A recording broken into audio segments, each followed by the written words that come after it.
Bonsoir à chacun d'entre vous, très heureux de pouvoir partager l'évangile avec vous ce soir, très heureux aussi d'être dans ce lieu, cette paroisse de l'église de Saint-Louis, et même si les chaises sont vides, je sais que derrière vos écrans, vous êtes bien présents et à l'écoute du message de Dieu.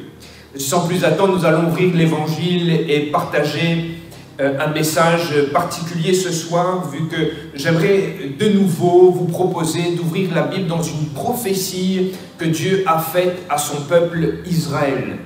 Dimanche soir, nous avons partagé sous le thème « Bâtissons la maison » et dans ce thème, en introduction, nous avons pu voir une partie de l'histoire d'Israël. Et j'aimerais le rappeler ce soir, ce peuple a connu un temps d'exil après avoir péché contre l'Éternel, s'être égaré. Ce peuple va connaître un temps difficile où ils vont être arrachés de leur pays, de leur nation, de leur maison, de leurs coutumes et de leurs habitudes. Même ce temple qui représentait l'emblème de la présence de Dieu va être dépouillé de ses richesses et détruit. Ce peuple, il faut bien le comprendre et bien le considérer, avait à cœur ce pays.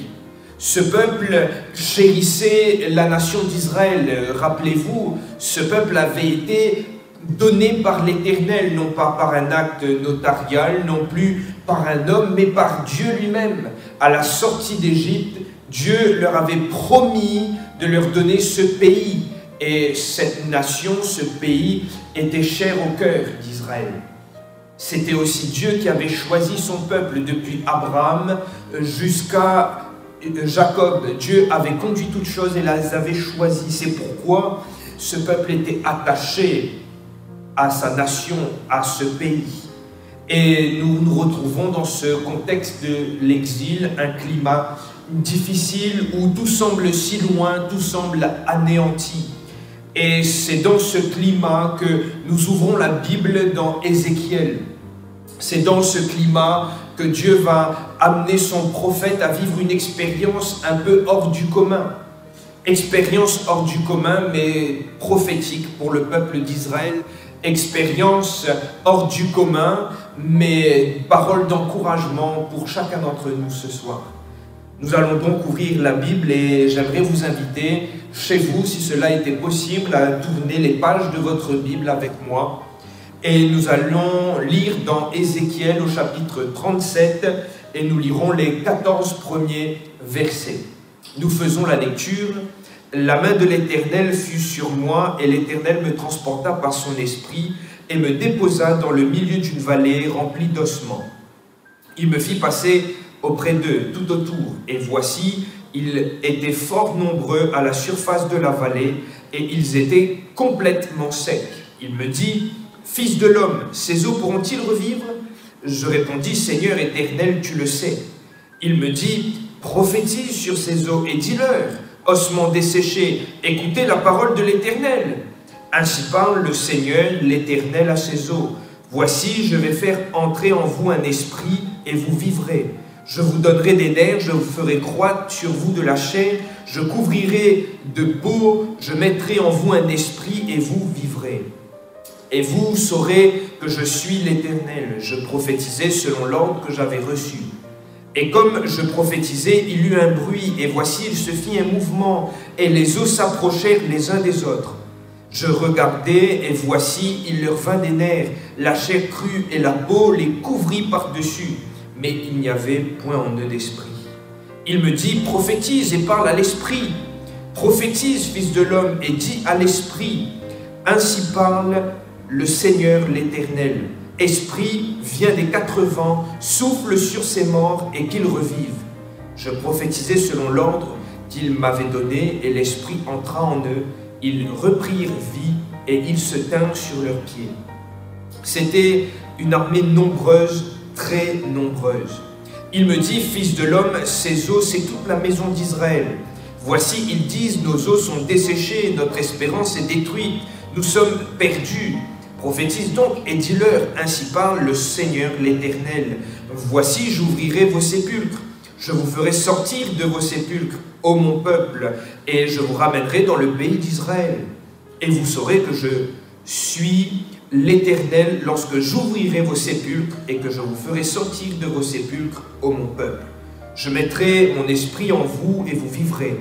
Je vous rétablirai dans votre pays et vous saurez que moi, l'Éternel, j'ai parlé et agi, dit l'Éternel. Amen. Je disais en introduction que la scène est hors du commun.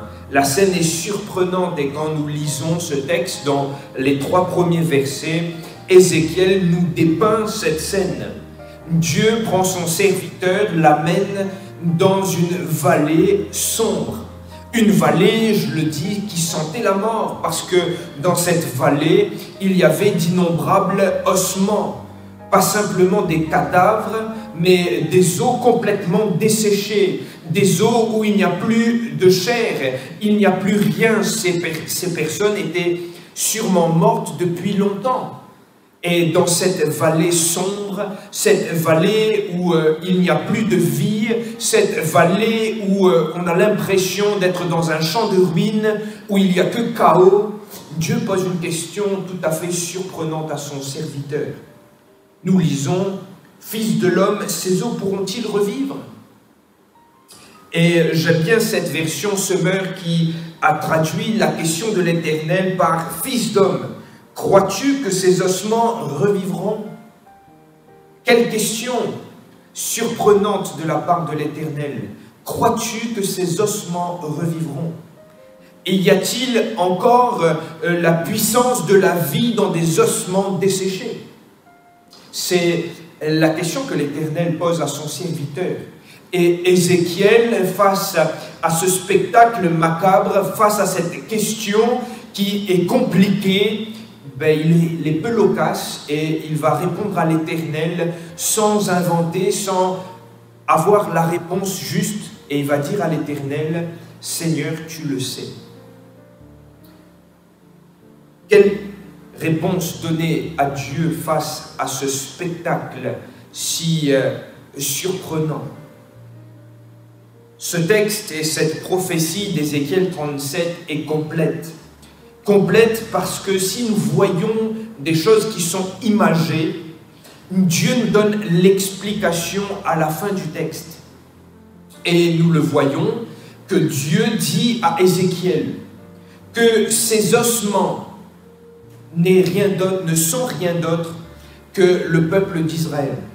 Cette vallée d'ossements n'est que le peuple d'Israël qui, dans l'exil, qui, dans son désarroi, est venu à se dire « Nos os sont desséchés, notre espérance est détruite, nous sommes perdus. » Et Dieu dit à Ézéchiel « C'est le peuple d'Israël. »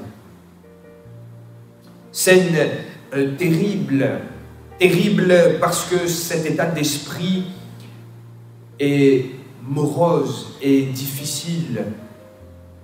Israël fait face à une ruine.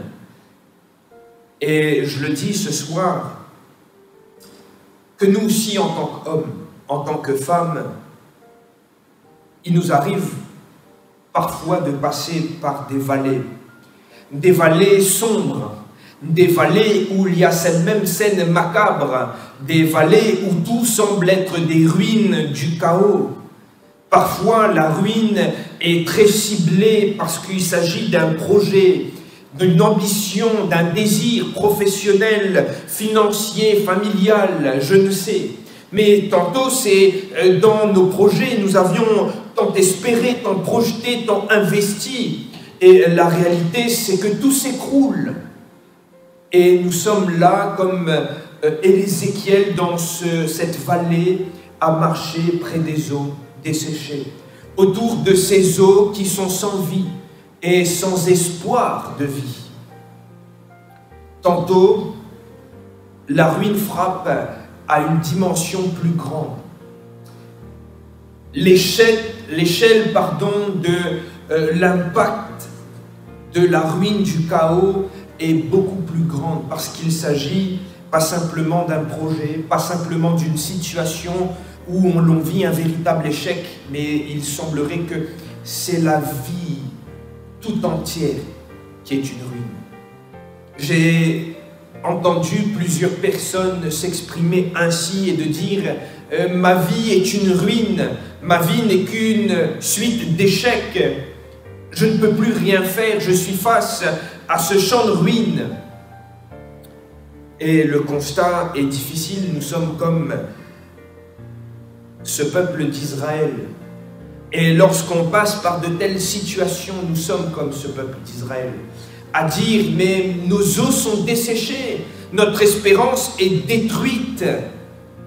Et il y arrive, c'est vrai, parfois des temps où nous traversons des vallées d'ossements.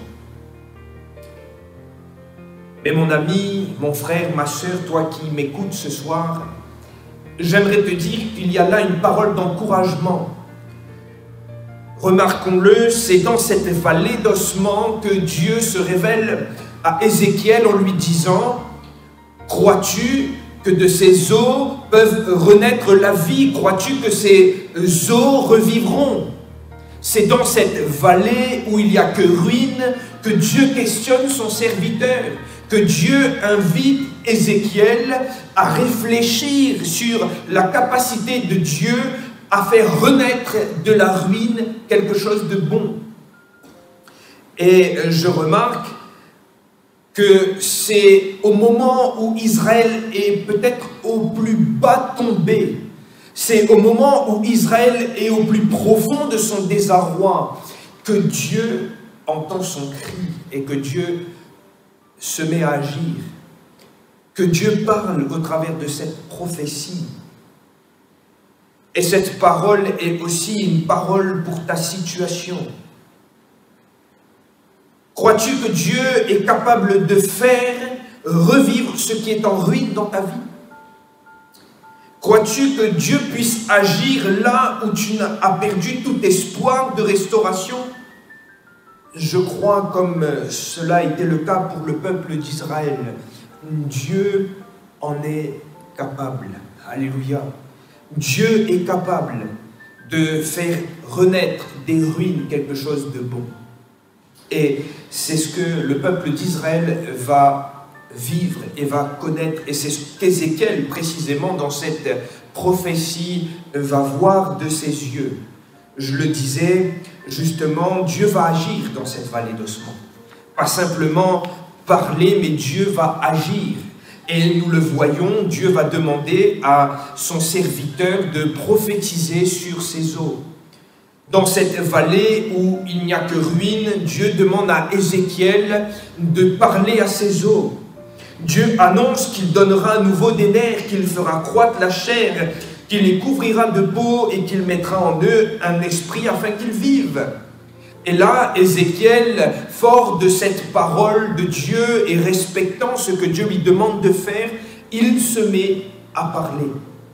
Et la Bible nous dit qu'il va y avoir un bruit, il va y avoir comme un tremblement de terre, c'est ce que signifie ce mot mouvement au verset 7. Et Ézéchiel va voir quelque chose de spectaculaire parce que ces eaux desséchées, cette vallée remplie d'ossements, dans cette même vallée où il n'y a que ruines, il va voir ces eaux venir et reformer un squelette. Ézéchiel va voir de ce squelette voir croître les nerfs. Après les nerfs, il va voir la chair venir. Après la chair, c'est la peau. Et Ézéchiel nous dit que dans cette vallée d'ossements, là où il n'y avait que ruines, il voit une armée, un peuple nombreux. De ces eaux desséchées, Dieu a recréé des hommes. Dieu a recréé une armée, un peuple. De cette vallée de ruines, Dieu a su faire germer quelque chose de bon. Dans l'explication de la prophétie, Dieu explique à Ézéchiel qu'il va ouvrir les sépulcres d'Israël, que c'est lui qui allait faire sortir ce peuple et que c'est lui-même qui allait les ramener dans leur pays et les rétablir. Il faut le noter, les survivants israélites sentaient que leur espérance comme nation s'était envolée. Je l'ai dit en introduction et il nous faut noter que la nation d'Israël est morte. Et pour les survivants israélites, Israël est morte dans les flammes de l'assaut babylonien. Et il n'y a plus d'espoir de voir la nation renaître. C'est l'image des sépulcres dont Dieu parle. Israël a enterré l'espoir de revoir cette nation renaître parce qu'il n'y a qu'un champ de ruines. Jérusalem a été détruite, le temple, le palais, les maisons, tout a été détruit. L'espoir a laissé place au désespoir et maintenant les survivants ne s'attendent plus à ce que cette nation soit restaurée. Et j'aimerais vous rappeler cette question du début du message.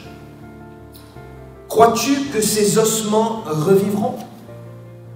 Y a-t-il un potentiel de vie dans ces os desséchés? Humainement, la réponse est simple, non. Impossible de faire revivre des os desséchés. Impossible de reconstituer des squelettes d'os qui sont complètement desséchés et qui sont éparpillés dans une vallée. Impossible de s'imaginer que de ce champ de ruines, il puisse avoir la vie. Mais nous remarquons que c'est au son de la parole de Dieu, reçue par le prophète, que ces os vont se mouvoir, vont recréer ce squelette, que sur ce squelette va croître les nerfs, puis la chair, puis la peau. Et de ces os desséchés, retrouver une armée, des hommes. Crois-tu que de ces ossements puisse venir la vie? Au son de la parole de l'Éternel, pas au son juste de la parole du prophète, mais au son de la parole de l'Éternel, les choses se sont mises en action. Une action miraculeuse s'est passée, spectaculaire. Et on peut se poser la question ce soir, comment des ruines qui m'entourent peuvent renaître quelque chose de bon? Comment de ma situation peut-il renaître quelque chose de bon? Comment de mon état d'esprit où je suis comme le peuple d'Israël sans espoir, sans espérance, puisse-t-il renaître de la vie, de l'espérance? J'aimerais te dire, ce n'est pas l'homme qui peut faire, ce n'est pas un homme qui peut agir dans tes situations, dans ta vie. Seul Dieu, par sa parole, peut faire renaître quelque chose de bon d'un champ de ruines. Seul Dieu, par sa parole, peut faire germer quelque chose de bon d'une vallée de chaos. Parce que sa parole créatrice est en mesure de recréer là où personne n'aurait pu agir. Je ne connais pas ta situation. Je ne connais pas la vallée d'ossements qui est devant toi. Peut-être est-ce un sujet familial, un sujet personnel. Peut-être c'est une situation financière. Peut-être c'est pour toi qui me regarde et qui n'est pas habitué à la foi. C'est ta vie qui ressemble à cette vallée d'ossements. Je me permets de te dire, crois-tu que de ces ossements, Dieu peut-il faire renaître la vie? Crois-tu que ces ossements revivront? La parole nous invite à croire. Et la parole nous invite à fixer nos yeux sur Dieu, qui, par sa parole créatrice, est en mesure de faire ce que nous ne pouvons pas faire. Nous arrivons au dernier point du message. Et il faut noter que si ces os sont devenus corps formés complètement par la parole de Dieu, Ézéchiel nous fait un constat. Au verset 8, il nous dit qu'il n'y avait point en eux d'esprit. Ce mot « esprit », « roua » en hébreu, est un élément important du texte. Je t'invite chez toi à reprendre le texte qu'on a lu, ces 14 versets, et à surligner chaque fois que ce mot « esprit » est noté. Et si tu le fais, tu devrais remarquer normalement qu'il y a 9 mentions de ce mot « esprit ». Au final, on arrive à cette conclusion que ce mot « esprit », ce souffle divin, ce roi, est un élément important, je dirais même moteur dans ce texte. Nous notons que c'est l'Esprit de Dieu qui est le moyen par lequel Dieu transporte Ézéchiel dans cette vallée, au verset 1er. C'est aussi l'Esprit de Dieu qui est décrit comme communicateur de vie par Dieu lui-même au verset 5 et au verset 6. C'est aussi l'Esprit qui est l'objet du second oracle d'Ézéchiel au verset 9. Il dit « Esprit, viens des 4 vents et souffle sur ces morts ». Enfin, c'est aussi l'Esprit qui anime ces corps sans vie au verset 10 et qui est appelé à animer Israël dans ce processus de restauration prévu par Dieu au verset 14. Je le note et vous pouvez le noter avec moi. Le mot « esprit », l'Esprit de Dieu a une place importante dans cette prophétie. Je le dis encore une fois dans les Écritures, Dieu agit en l'homme par son esprit.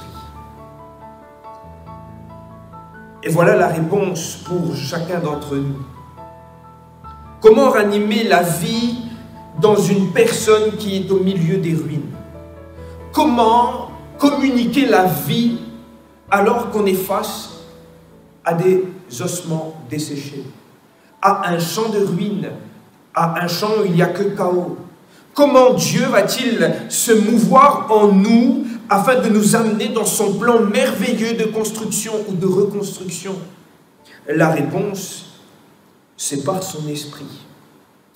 C'est l'esprit qui communique cette vie, c'est l'esprit qui anime et c'est l'esprit qui est le moyen par lequel Dieu agit en nous. Et nous pouvons le dire comme Paul aux Éphésiens au chapitre 3 et au verset 20-21, que c'est à lui qui peut faire, par la puissance qui agit à nous, cette puissance qui est l'Esprit de Dieu, infiniment au-delà de tout ce que nous demandons ou pensons, et nous pouvons dire à lui soit la gloire dans les générations au siècle des siècles. Amen.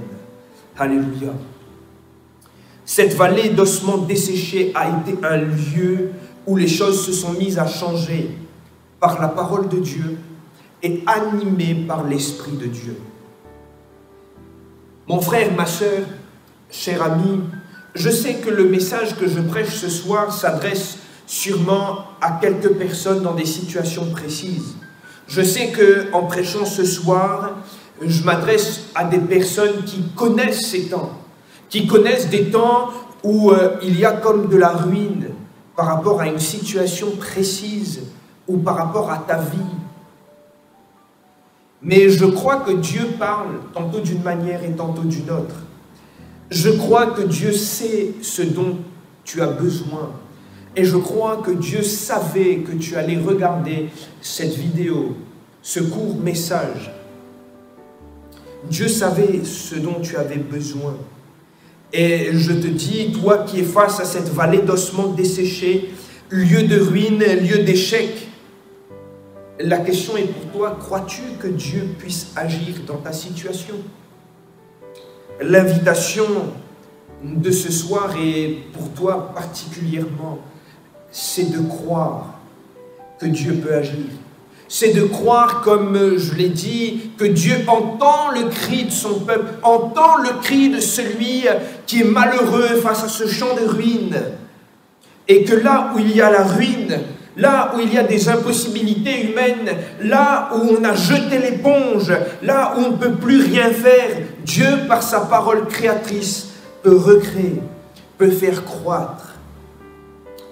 Dieu veut également te communiquer son esprit, afin qu'il anime en toi une vie nouvelle, une vie différente, une vie changée, transformée. Alléluia. Que faut-il faire donc? Comment agir? Je dis simplement, il nous faut nous humilier devant le Seigneur, devant Dieu, reconnaissant notre incapacité à faire quoi que ce soit dans ce champ de ruines, reconnaissant notre incapacité, nous, à faire germer la vie de ces eaux desséchées. Il nous faut nous humilier devant Dieu, implorer sa grâce. La Bible dit que lorsqu'un malheureux crie, l'Éternel entend. Pas simplement qu'il entend, mais il le délivre de toutes ses détresses. Enfin, il nous faut aspirer à vivre une vie renouvelée par l'Esprit de Dieu. Une vie continuellement bénie et continuellement remplie par son Esprit. Que Dieu soit béni dans chacune des situations que vous rencontrez et que vous puissiez vivre ce que Dieu dit à son peuple d'Israël. Que dans ces situations et dans l'action de Dieu qui va se mouvoir dans votre vie, que vous puissiez reconnaître l'Éternel. C'est ce que Dieu dit à son peuple. Je vous ferai sortir de vos sépulcres et vous reconnaîtrez que je suis l'Éternel. Et que vous puissiez aussi reconnaître qu'il est l'Éternel, celui qui agit et celui qui parle. C'est vrai, Dieu a parlé et Dieu parle encore ce soir, mais Dieu c'est aussi celui qui agit. Alors mon ami, l'invitation est pour toi ce soir. Crois-tu que dans cette vallée d'os desséchés, dans cette vallée de ruines, Dieu peut faire germer la vie? Crois-tu que Dieu puisse agir dans ta situation? L'invitation pour toi est de croire. Alors que Dieu te bénisse, que Dieu t'encourage et que Dieu te secourt dans ta situation.